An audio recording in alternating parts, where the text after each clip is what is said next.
Welcome to Voich Daily Finance, the most important news personalized for you every day. Supported by Voich.com.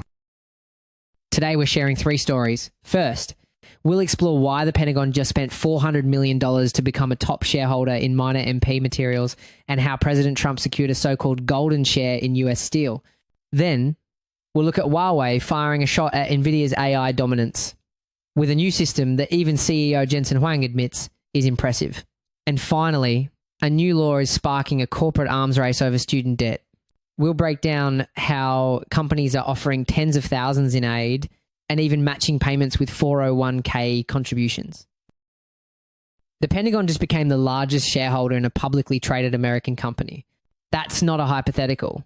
So the thing is, the very definition of national security is expanding.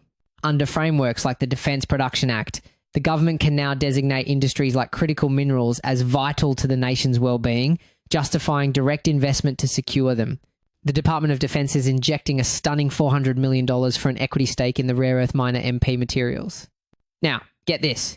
The DoD is stepping into a brand new role, and the situation presents a fascinating duality. On one side, as a major shareholder, it has a fiduciary duty to maximize profits for all shareholders, but on the other, its primary goal is national security.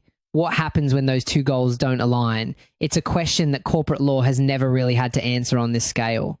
An expert on critical minerals called this level of government support completely unprecedented, stating, "This is the biggest public-private cooperation that the mining industry has ever had here in the United States." However, if you zoom out, you'll see a potential downside. Experts, including those at the International Monetary Fund, warn that this kind of industrial policy can backfire. By picking one company to back, the government risks creating what they call cascades of new market failures. It can scare away private investors from other potential competitors, stifling innovation and creating an uneven playing field. But that's not the whole picture. The real turning point is a separate blockbuster move. Japan's Nippon Steel agreed to give President Donald Trump a golden share in US Steel as a condition of their merger. So, what exactly is a golden share? Essentially, it's a special type of stock that doesn't confer financial benefits but grants immense power. In this case, it gives the government veto power over key corporate decisions. They can block any attempt to change US Steel's name, move its headquarters, or transfer production or jobs outside of the United States. It's an unprecedented level of government control over a private company's strategic direction. This gives the president personal veto power over major business decisions at the nation's 3rd largest steel producer. President Trump confirmed to himself, stating in a recent summit, "You know who has the golden share? I do."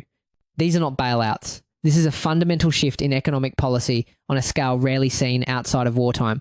The moves signal a new era of state intervention as the US government takes direct ownership stakes to counter China's economic influence and secure critical supply chains. The ripple effects are already being felt because this isn't happening in a vacuum. America's allies are watching and they're worried. The European Union, for example, is already preparing counter tariffs and launching its own industrial strategies to become less dependent on the US, potentially creating new friction between partners. It's a strategy that analysts say pushes the boundaries of traditional free market principles, expanding what is considered politically possible in terms of government intervention in private industry. The moves are part of a broader policy being developed to support strategic US companies against state-backed competition. The question is no longer if the government will intervene, but where.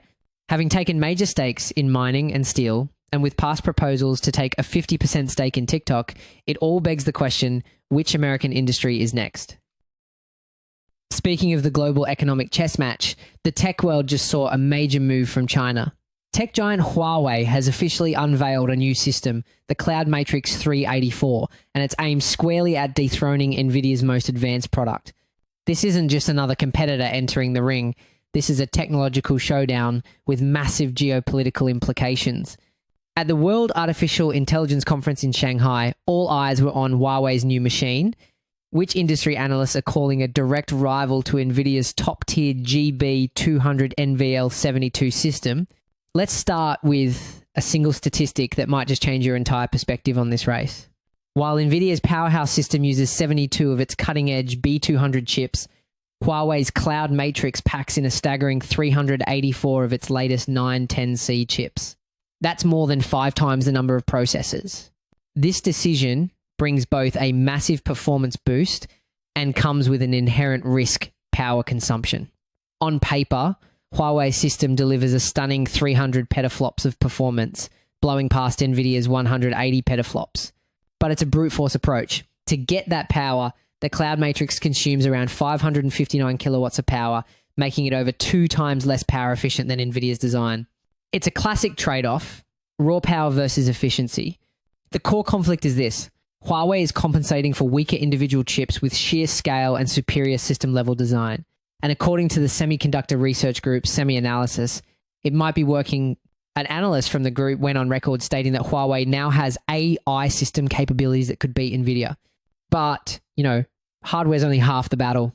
After all, Nvidia's biggest advantage has always been its CUDA software ecosystem, which is the dominant platform developers use to build AI. Huawei has its own software called CANN, but developers report it can be unstable and difficult to use. Porting a complex AI model from Nvidia's world to Huawei's can take months of work, a major hurdle for adoption. And this isn't just an analyst's opinion. The most incendiary quote comes from the competition itself. Nvidia's own CEO, Jensen Huang, recently admitted that Huawei has been moving quite fast, specifically naming the CloudMatrix as a prime example of their progress. This is a company under intense US export restrictions, not just surviving, but building a system that challenges the undisputed market leader. What's fascinating is how Huawei achieved this by leaning heavily on China's domestic supply chain. The chips inside the Ascend 910C are manufactured by China's top chip maker, SMIC, using a 7-nanometer process.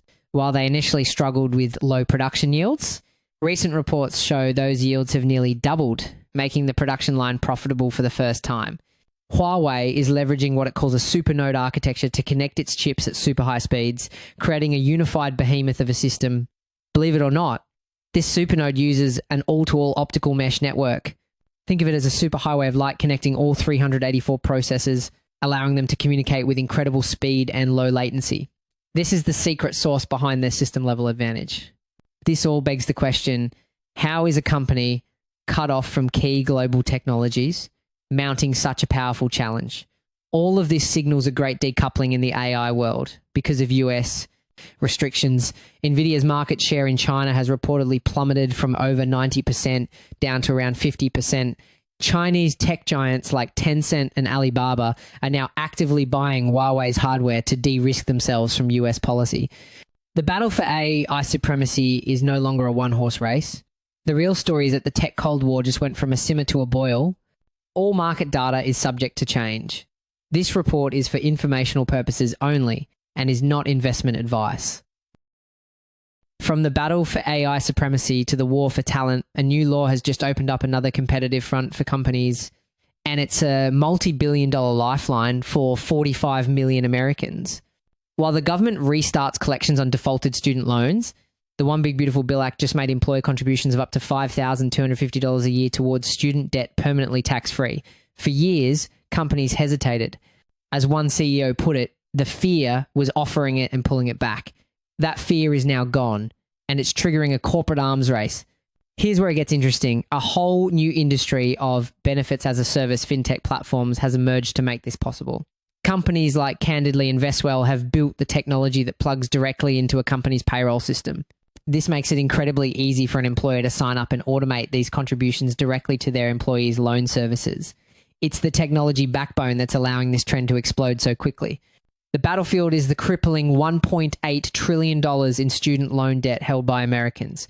One executive stated bluntly, employers know this is an area that's crippling the workplace. This creates a new kind of tension in the office, though. While these benefits are a lifesaver for those with debt, what about older employees or those who never went to college? There's a real risk of creating resentment. To counter this, some smart companies are diversifying their benefits, offering things like enhanced retirement contributions or tuition help for employees' children, trying to make sure everyone feels valued, not just those with student loans. The response has been swift. The number of companies offering repayment benefits has more than tripled since 2019, with major players like Estee Lauder, Peloton, and SoFi jumping in. And the numbers are staggering. Tech giant Nvidia is putting a lifetime maximum of $30,000 on the table for its employees. New York Life is offering over $10,000 across 5 years. This isn't just generosity, it's a calculated strategy in the war for talent. A new survey shows 92% of companies offering these benefits are doing it to attract new hires, and 80% are doing it to retain the workers they already have. With research showing 42% of employees are more likely to stay at a job that helps them pay down their loans, the leverage is clear. Interestingly enough, this leverage can also create what experts call golden handcuffs. When a company offers a huge multi-year benefit like this, it can create job lock. An employee might feel financially trapped, unable to leave for a better opportunity or negotiate a higher salary because they can't afford to walk away from the loan payments. Research shows turnover risk can drop by over 50% for employees getting this help, which is great for the company, but it can reduce the employee's power in the long run. And this is where the situation takes a more complex turn. It's not just about paying off old debt. A new trend is emerging where companies offer a 401k plan match to workers who are paying off their student loans, fundamentally changing the choice between saving for retirement and paying for your education. So the new Secure 2.0 Act, which went into effect in 2024, fundamentally changes the game. It allows companies to treat your student loan payments as if they were 401k contributions. So if you're paying, say, $500 a month on your student loans, your employer can match that amount by depositing $500 directly into your retirement account. You're literally building retirement savings while paying off your education. This all begs the question, in the escalating battle for top talent, has student loan repayment become the new signing bonus? That's it for today on Voice Daily Finance. Follow, share, and stay tuned for daily updates coming your way tomorrow.